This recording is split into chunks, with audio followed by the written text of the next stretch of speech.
You were chasing parked cars, yeah. Welcome to the Tuesday meeting of BOCC. If you want to join me, we'll start with flag salute. I pledge allegiance to the flag of the United States of America and to the republic for which it stands, one nation, under God, indivisible, with liberty and justice for all.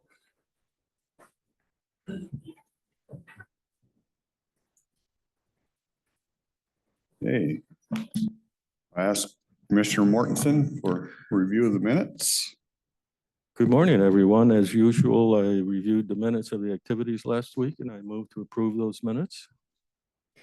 We have a motion to approve. Any questions, corrections? See none, we'll call for a vote. Those in favor? Aye. Aye. Before I get into the consent agenda, this week we moved our Wednesday meetings to today. Tomorrow we're closed at observance of the Juneteenth. And the 1:30 meeting with Public Work has been canceled, but at 2:30 today, we have a work session with the Washington State Association of Counties, WASAC. You've heard us talk about WASAC in the past. I think they're going to be joining us on a Zoom. They have a new executive director. If you've heard us talk about WASAC, they're kind of our lobbying arm up in Olympia, and you have interest in hearing more about them, at 2:30 today, we will be meeting with them. Okay, consent agenda. Under agreements, contract bid awards. The first one is the interlocal agreement with the Port of Longview. We enter into those interlocal with Port. Well, we do it with the cities, a lot of different entities on a regular basis. Usually it's a fairly small amount. This year it's a agreement, the interlocal agreement up to 30,000. We're going to be doing some chip seal work for them over there. Items 2 and 3 are both grants from the Washington State Department of Agriculture and the FAIRS program. Our fair has received these grants for various things. I think it's for some bleacher work, for some ADA work.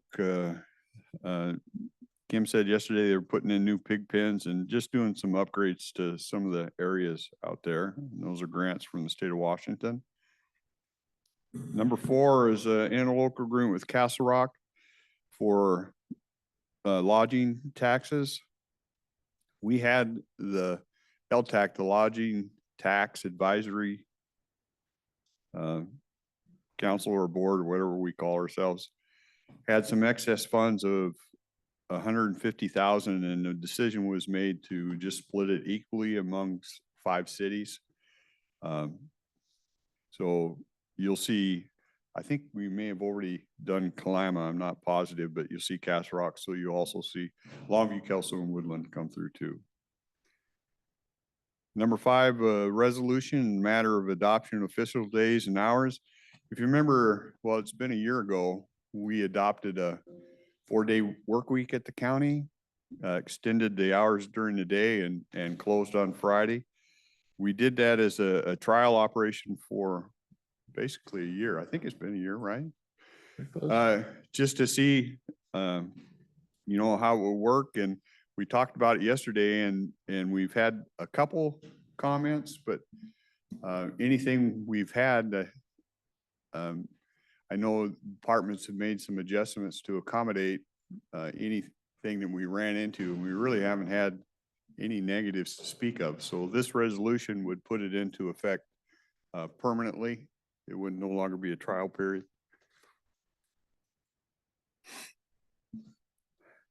Letters and notices, correspondence. Letter to Christian Louderback appointing to the Fair Board. Letter to Stephanie Clark McNally appointing to her to the Homeless Housing Task Force. Mr. Louderback's on the Fair Board will expire October of 2028. Ms. Clark McNally will expire 6/30 of 2026.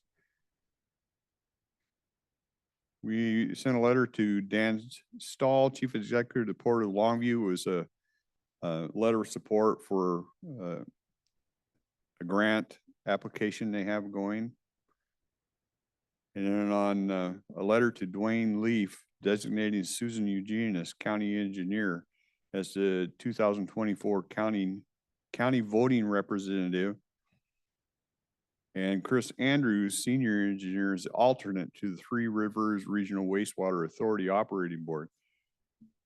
Patrick Harbison used to do that, and he went to work for the Port of Woodland, so we had to appoint new people to be the voting on that. And Susan Eugenis will do that with a backup from Mr. Andrews. Then we had vouchers in the amount of $3,207,776 and a penny. Questions, comments on consent agenda? Yes, Mr. Chairman, there was one item that was pointed out to me by a constituent that reminded me of a policy decision that we made that we may have to remind staff members. You'll recall that we used to pay for a print shop in-house downstairs, and we decided to do away with the print shop Right. with the expectation that departments would go outside vendors. So within the grant that provides for ADA access materials, there was a printer ordered to print large signs, and about $5,000 expenditure. And that perhaps that's a unique enough print requirement that it can be in-house, but I think this begins that creeping expansion of operating costs that defeats the purpose of not having a consolidated service in-house. But if they all start buying their own, print shop stuff, that just drives up costs. So, it's a relatively small amount, but I just thought that may be something, if we feel strongly about sending a reminder out, that folks are supposed to order their big print jobs, from local vendors. Was this part of the fairs one? That was one of the fair, Okay. yeah, that was the first grant, along with the ADA accessible and the bleachers that was in there, Yeah. so. So actually, I'm pretty curious about that. What makes it less efficient to go outside?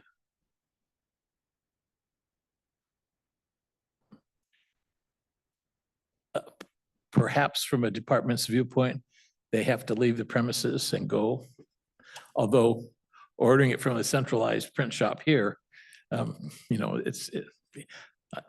not sure why it would be more efficient. I mean, Yeah, we probably need to have that discussion, so.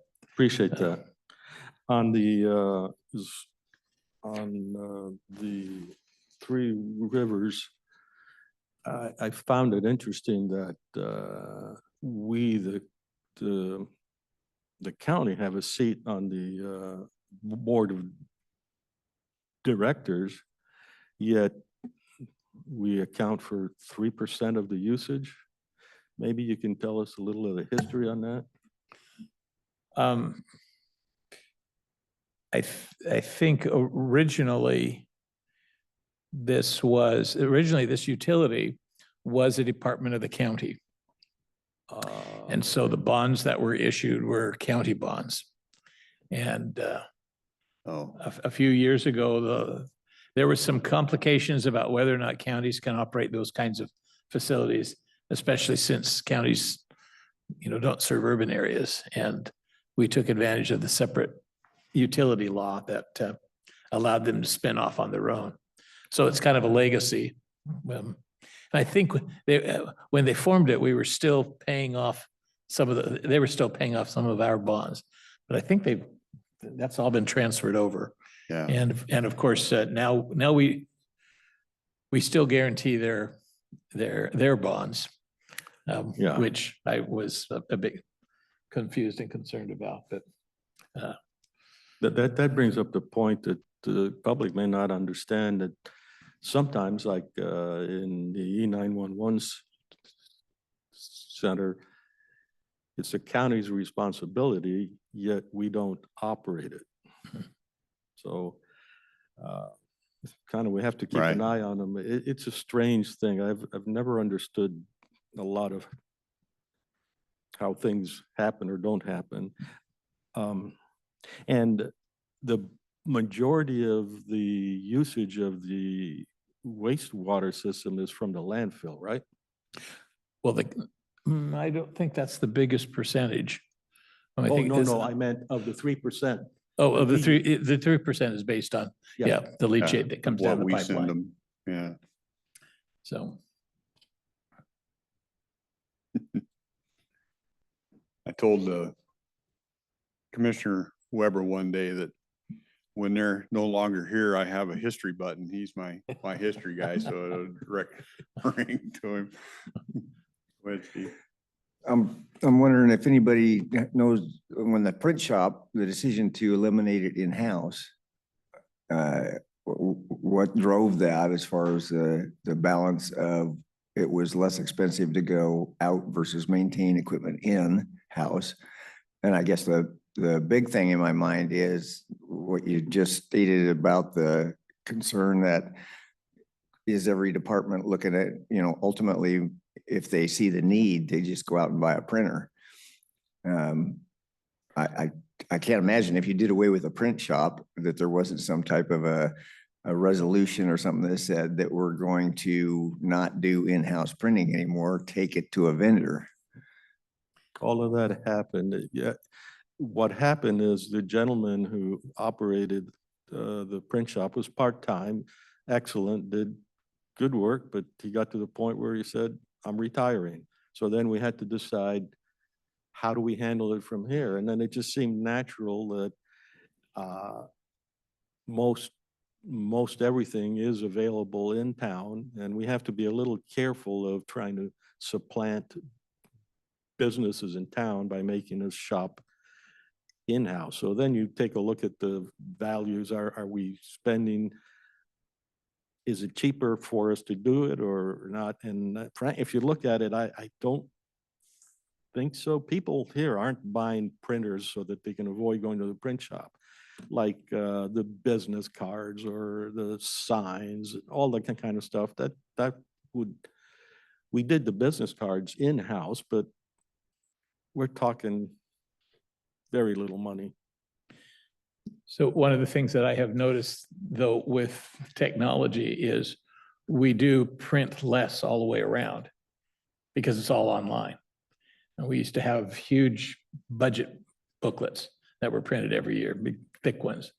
And we have a bunch of them stored up back years, but we haven't done that for 3 or 4 years now, and it's all online. So that's the other reality. You do enough stuff online, you don't need the print copy as much. You know, we could use those old books and just add an extra 0. Or 2. Yeah. There's probably too much truth to that. Thank you. Well, when the health insurance is most of $2,000 per employee, the dollars just keep adding up. I wish there was a way to kind of cut down on the expense of healthcare, but that's tough to negotiate down. So that's a huge cost driver, I think. Probably even more than wages, don't you think? In terms of a cost increase. Yeah. Yeah, without a doubt. Okay, any other questions on consent? I'd entertain a motion. Mr. Chairman, I move that we approve today's consent agenda as presented. Okay, we have a motion to approve. Your last chance.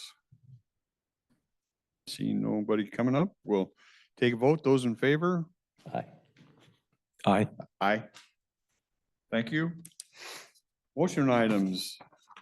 Is it the Health and Human Services show? It is. Gina today.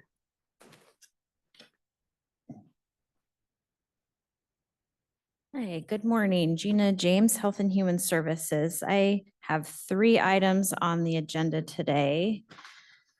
So the first item is a contract amendment with LifeWorks. This is to add funding to close out this current fiscal year. LifeWorks provides employment and day services for individuals in the community with a developmental disability. This is funded through our contract with the State Department of Developmental Disabilities Administration.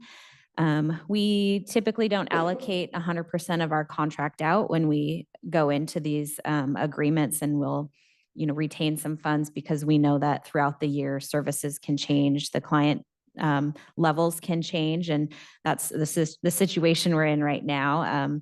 We've had individuals, one change this year was individuals can choose to be in employment and in the day service at the same time, which historically they've had to choose one or the other. So that has affected the service level and the hours of service. So this amendment is adding some funding to just finish out this current fiscal year for those reasons. We anticipate a new state contract for funding for next fiscal year anytime. So happy to answer any questions. Gina, I am curious. We have a number of developmentally disabled adults, and they qualify for various services. What kind of subsidy is there typically on average for an adult with developmental disabilities with these programs? Do you have any kind of a rough guess? I know it depends on the programs they're involved in, but. Right. It really depends. The scope of this contract is really narrowed to employment and the day service. But beyond that, through their every client served or who is eligible for DDA services has a case manager with DDA who then works with the family to determine what services they may need. It might include respite care. It might include residential assistance, depending on the individual's ability to take care of themselves, to complete their, daily living activities, those types of things. So the respite care would be for those adults still living with, say, their parents, and the parents get a chance to have a break from the constant supervision or surveillance care. Yeah. Okay. Yep. Okay. Any idea roughly what that amounts to on average? I really don't. I don't see into that entire world. We do expect you to do a lot of math right here. It would be interesting to know because the state has made the programs available and for the folks with those disabilities. It probably depends on how serious the disability is as well. It really does. It depends on the level of care that an individual may need. And, some individuals are much more independent and have a lot of natural supports, and others have a lot higher needs and need more intensive levels of care. So the DDA does these annual assessments with the individuals that they serve to continuously evaluate where an individual is at with their service level needs. So, and as I read through the contract, I know I covered the number, but I can't remember what it is. How many individuals currently are being served? With LifeWorks or? Yeah, LifeWorks. They currently are serving, around 100 individuals. There are about 14 that are in dual services, so are in both the employment and the day service. Okay, thank you. Those are really interesting questions, and I'd like to follow up a little bit. If someone needed services in the county, or I should say anywhere in the county, do they always go through you in some form or another? No, it really depends. In this case, if it were an individual with a developmental disability, we would get them connected with DDA so that they can, so we can see if they are eligible, if they have eligibility already, and their DDA case manager can help with looking at the services available to that individual. Do you make a distinction between an individual from the city of Longview versus the city of Kalama? It's a county-wide, all-inclusive program. Yes. And do you have a sense of, so you mentioned 100 people. And of course, that is a part of the universe of people that could use the help. Do you have any idea how big that group of people is that might? I don't, we just see into this piece that's employment and day services. So I don't have like the full picture of individuals that are, of every individual who's eligible for DDA services. We just see this portion who have said they're interested in working or the day service. And this is primarily, or the age group is like 18 to 65, It's 21 up, 21 up. right? Okay. And for the really young ones, we go through the Progress Center or something like that. Right. There are some services at the Progress Center that our state contract helps to fund. Yeah. And then in between those groups, individuals are in the school system, and so they can receive some services through DDA and some services through the school districts. And if I wanted a centralized if I wanted to go to someone who knows how this whole thing works and is centralized, it would be the county, right? We can help the best we can for DD service. For the bigger picture of DD services, I would suggest DDA, connecting with someone at DDA to be able to give the full scope of what's available. And Okay, thank you. explain DDA. Developmental Disability Administration. Okay. I would, and I'm making an assumption here, you're working with individuals that want to work and stuff. And I would imagine there's some not capable of, but there's probably a pretty good percentage that maybe they don't want to work, or the families don't have them work. So, and there's there's services available to them. They're just not part of this program. Right. Yeah. Yeah. Mm-hmm. I'll apologize. We workshopped this yesterday, and I should have asked these questions then, but sometimes it takes a while Yes. for the questions to kick in. Oh, I don't know how to ask the question, but you talk, LifeWorks is a single entity of, do I recall, 2 others that we typically? Yeah, we also work with Goodwill, Employers Overload, and Compass Career Solutions. So they also provide these similar service for us in the community. And as I recall, they're sort of on equal footing, or is there specific expertise? If you got this issue, you go to Compass. If you go this other issue, you go to LifeWorks, or They all provide the same service. Individuals, when they come into service and say, they want to work with someone to get a job, they choose which provider they want to work with. So that's how the clientele is sort of divvied up. The individuals choose which provider they'd like to work with.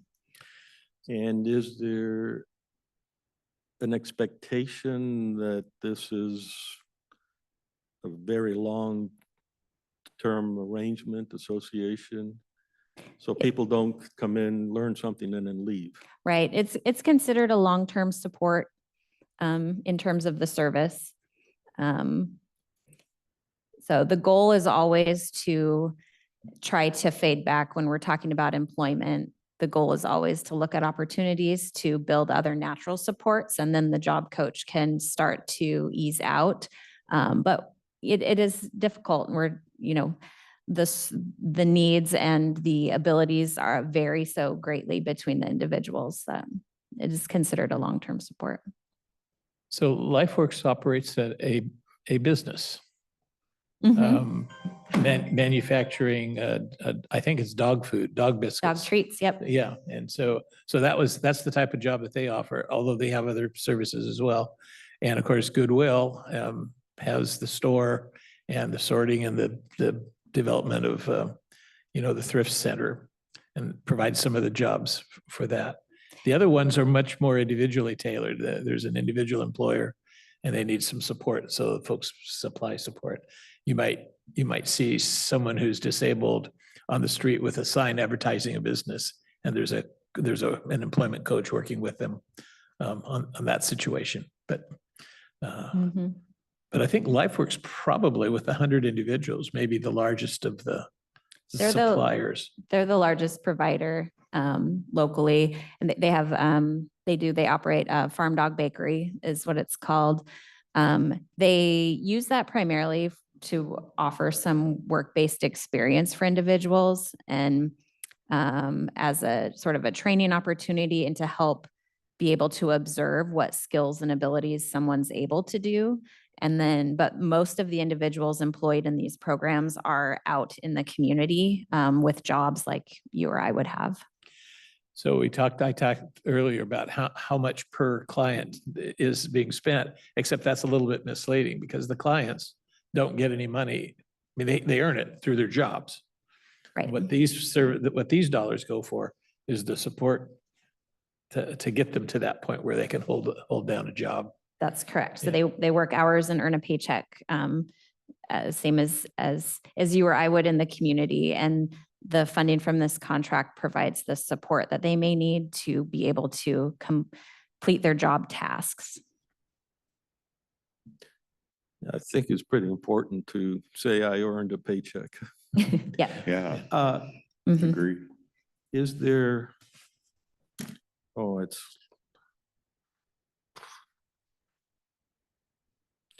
next. Yeah. I know the state provides the funding for this to all the counties Mhm. for their programs. I'm making an assumption, you can tell me if I'm close, that they probably use the DDA stats to decide how much to send to counties, or maybe past history too. They look at so they'll do a snapshot. So like for next fiscal year's funding, they'll do a snapshot in May of the current clients being served in the programs. Each client's eligible for a certain amount of service hours, depending on the level of need that they have. Okay, And that they take all of that data and and that's how they That's how develop they- their mhm. budgets for the counties. Yep.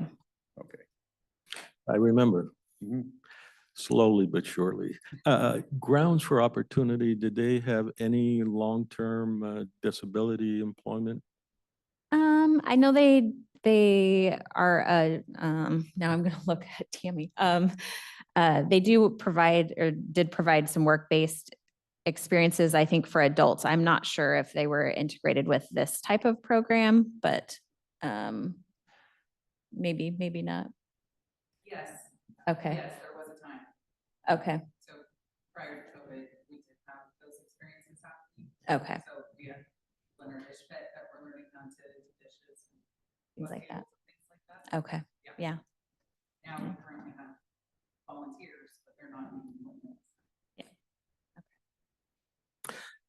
Mr. Chairman, I move that we approve contract number 23-026, amendment number 1 with LifeWorks as has been presented.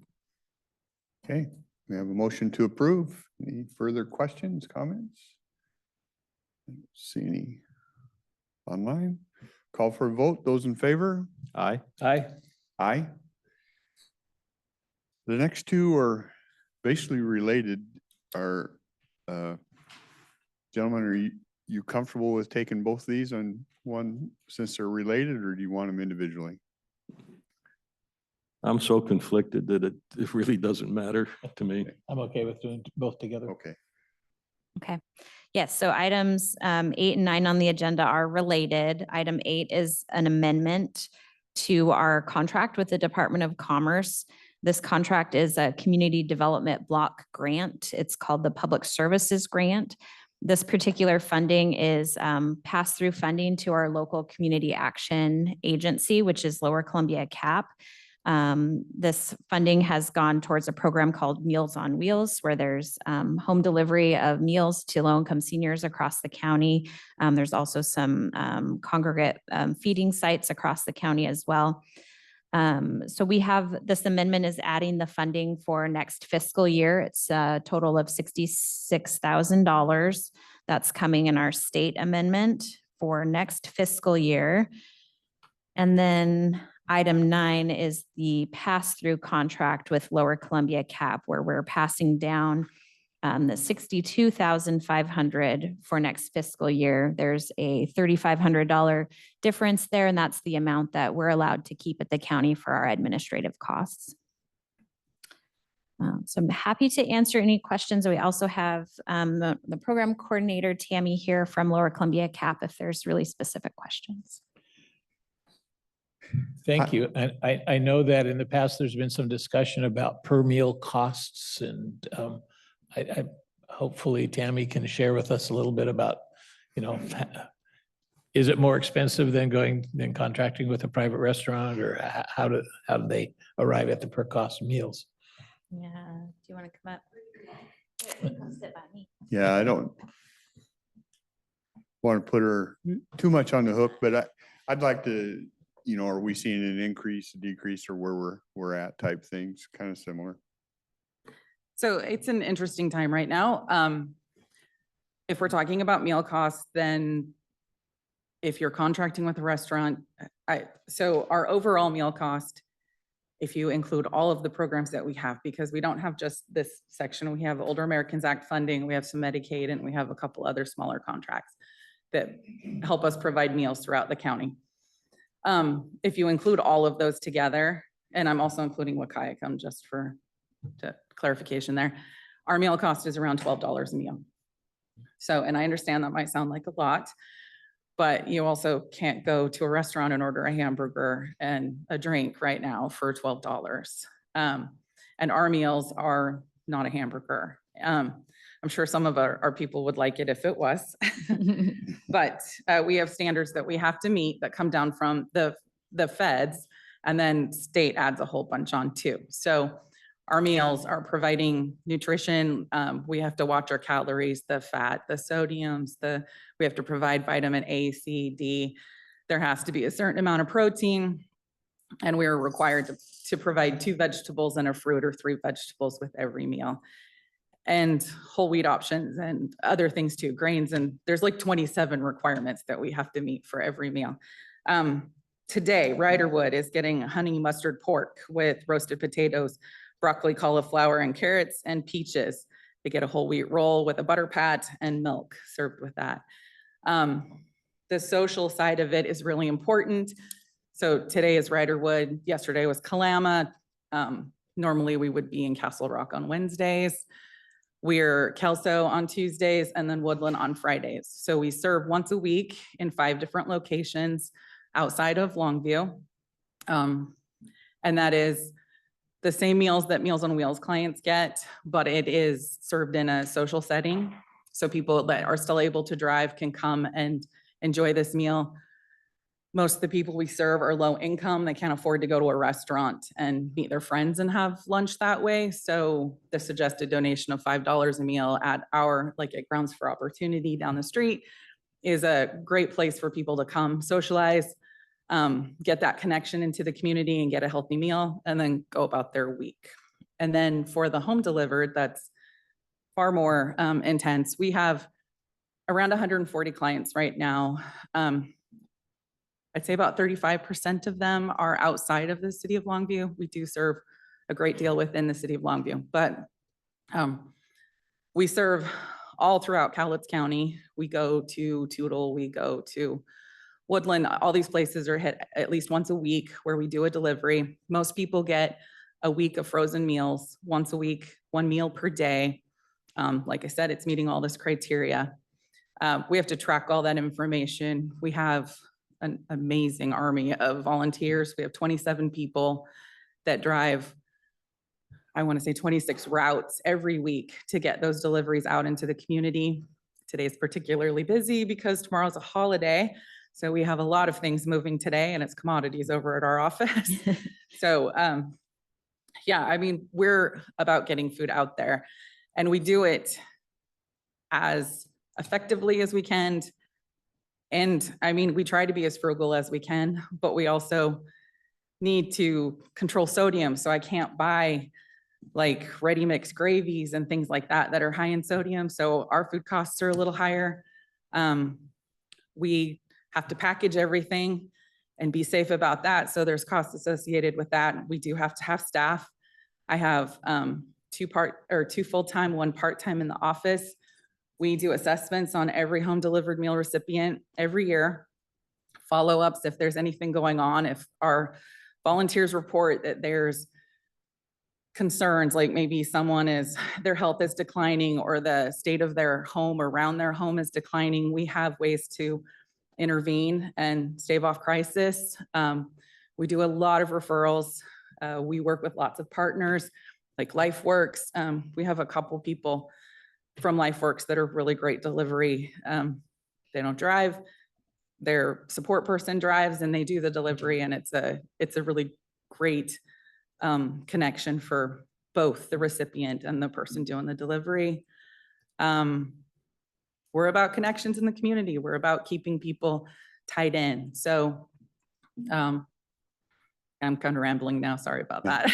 I got off track. Anyway, meal costs are up there. But I mean, if you go to the grocery store, you understand that probably. And I think when you look at the level of case management that we provide and all of the audits and monitorings and things that we have to do, I don't know how to do it for less without Yeah. becoming a soup kitchen. You mentioned the socialization aspect of the congregate meals, Yes. but I think another important aspect that I've always been impressed is the Are You Okay service. That is, you're doing a wellness check when you go and connect with each one of those folks that you deliver Meals on Wheels to. Right. When we talk about Meals on Wheels, we talk about this meal that we're taking to people, but we have all these informal services that go along with that. So yes, we're sending volunteers that are chit-chatting with you a little bit and, being that point of contact in the community for you, and also acting as a safety net and letting us know if there's anything going on so we can keep people safe and healthy in their homes. We have lots of collaborations. Like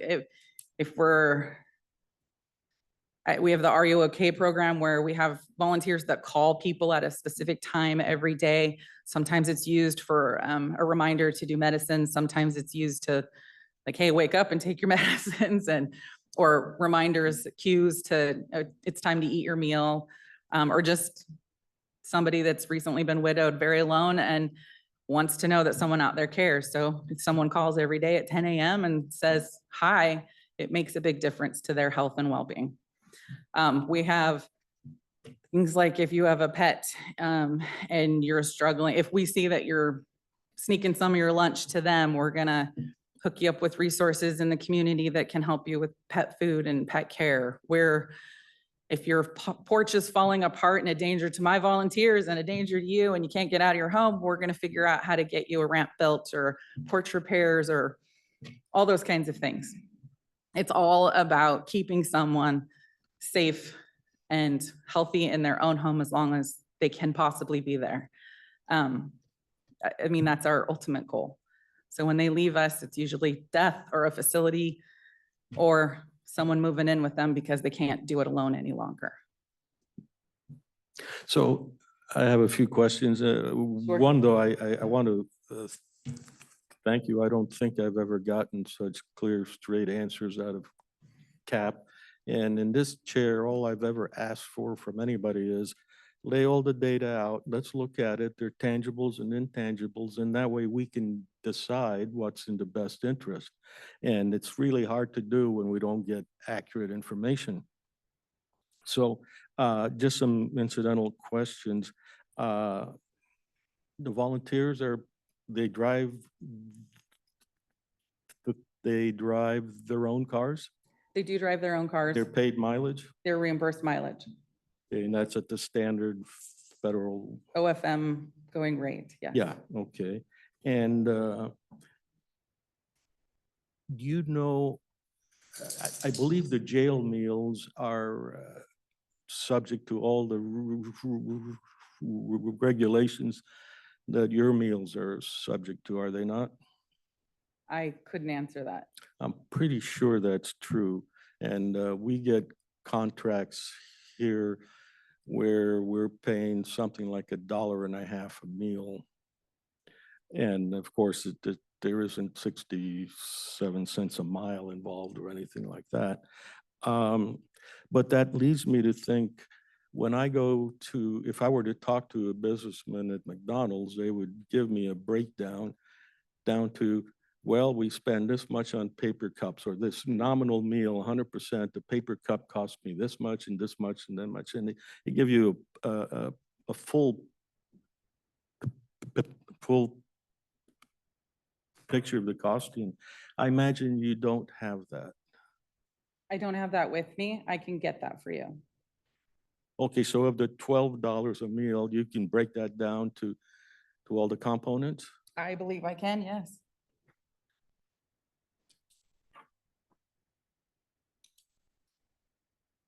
Thank you, appreciate that.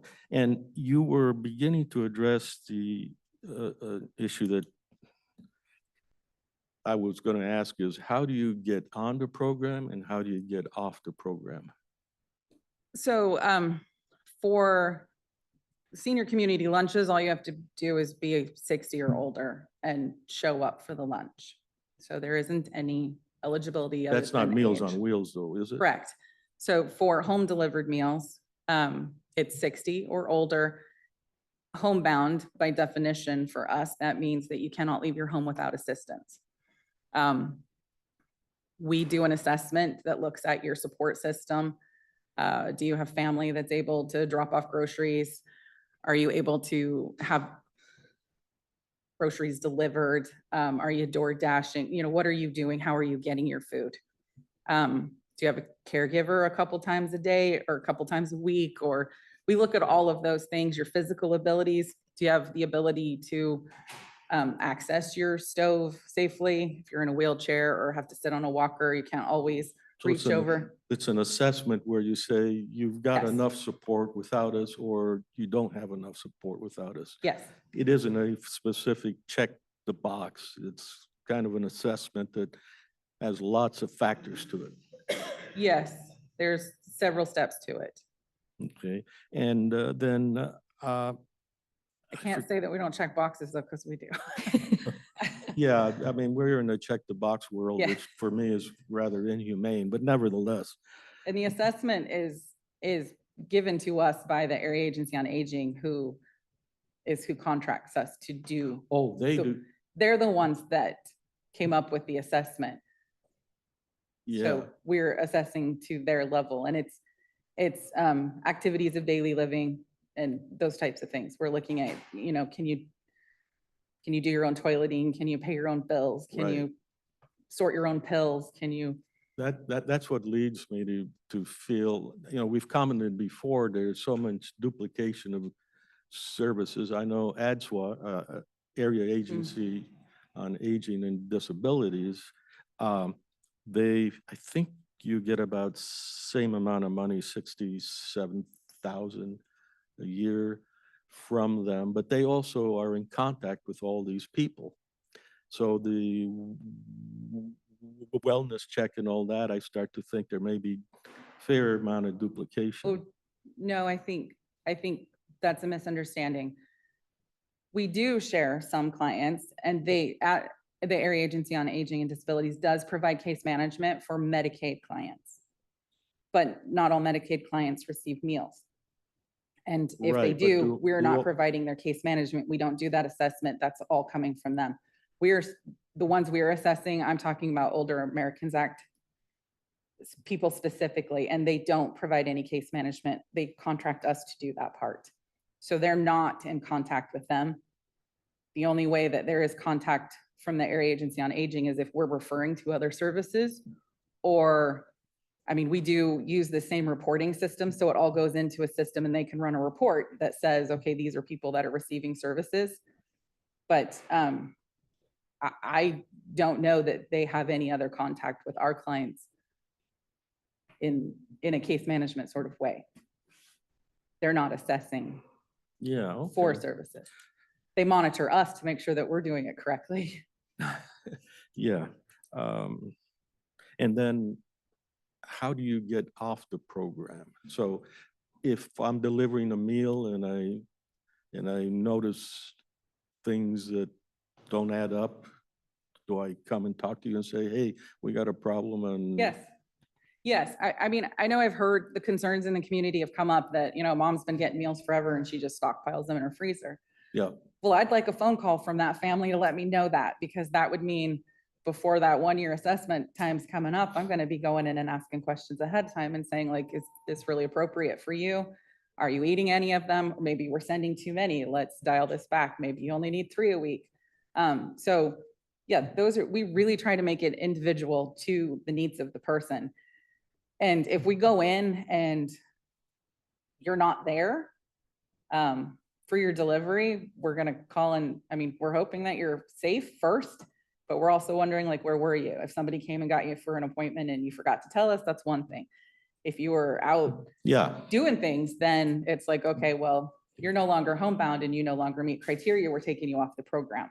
Now, I've talked to several people who were involved with meals at schools, Okay, and that's governed also by you've got to have so many veggies and so many of this and that. right. And the stories I hear, and of course, I'm going to hear the complaints as opposed to the plus, and course.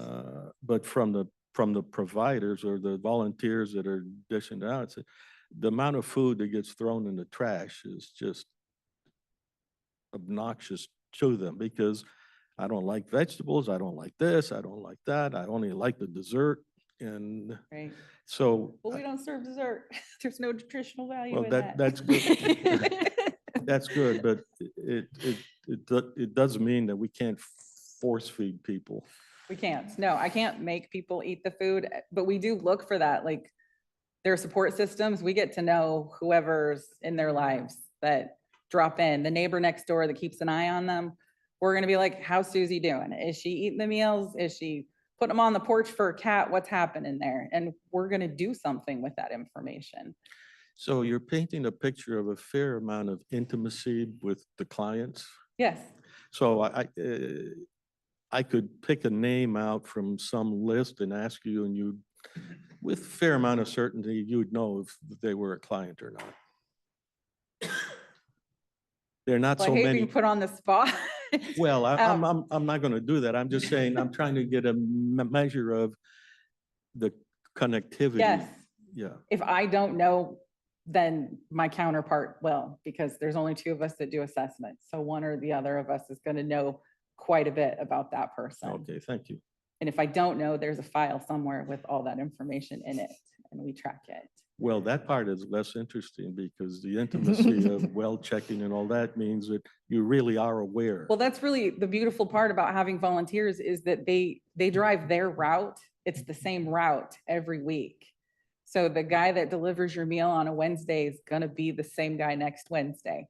And they get to know your routines. They get to know how you speak, how you walk, how you unlock the door. It just your personality in general. If they notice something's off, they're going to call the office. They're going to write us a note if it's not like a right Got now it. thing, but they're going to let us know and we're going to follow up on that. What qualifications does a volunteer need to have? They have to pass a background check. We check for driver's license and insurance. And then they do our orientation, which is talking about just this, about things to look for, how to be that safety net. Okay, thank And you. mandatory reporting for Mhm. abuse, neglect, all those kinds Yeah. of things. Sorry. I got 2 retiring commissioners, just saying. Oh. Yeah, how long will this? Tammy, thank you so much. That was a good thorough report. I think it's important for us to be reminded on a regular basis of the qualities of that program. And because we're we- not just a meal, we're way because- more. Yeah, because we do hear the complaints and I understand. your information helps us to be able to better explain the value that taxpayers get for this program. Well, So if you weigh the cost of that meal, that $12, to how much it costs for care in a facility per day, we're a good investment. yeah, as my colleagues know, I'm freshly very much aware of those realities of today's senior living communities. Okay, I'd entertain a motion. We'll take both 8 and 9. Yes, Mr. Chairman, I would like to move that we approve the contract amendments to contracts 23-035 and 036 to provide for the Meals on Wheels program for eligible clients as presented in the agenda and as explained by Tammy. Okay. Any further question, comments? Okay, see none, we'll call for a vote. Those in favor? Aye. Aye, opposed? I'm going to abstain. Okay. Motion carries. Thanks for your time, Tammy. I appreciate you coming by. Thank you, commissioners. I Yeah. appreciate it very much. Yeah. Thank you, Gina. Okay, just to reiterate, today at 2:30, we have Wasack, and I think it's a Zoom. I'm not aware that they're driving down. So if you're interested in that, tomorrow we're closed. Wednesday, the 26th, we have the Lower Columbia Fish Recovery Board. Robert Sudar is going to be in and talk about that. I think that will have some interest because we had a lot of questions when we were talking about the salmon and stuff, and he's the knowledge base on that. So that might be an interesting meeting. And with that, we're open to you. Any comments, questions, anything you may have? If not, you're gonna make our day easy. I'm gonna make one. Okay.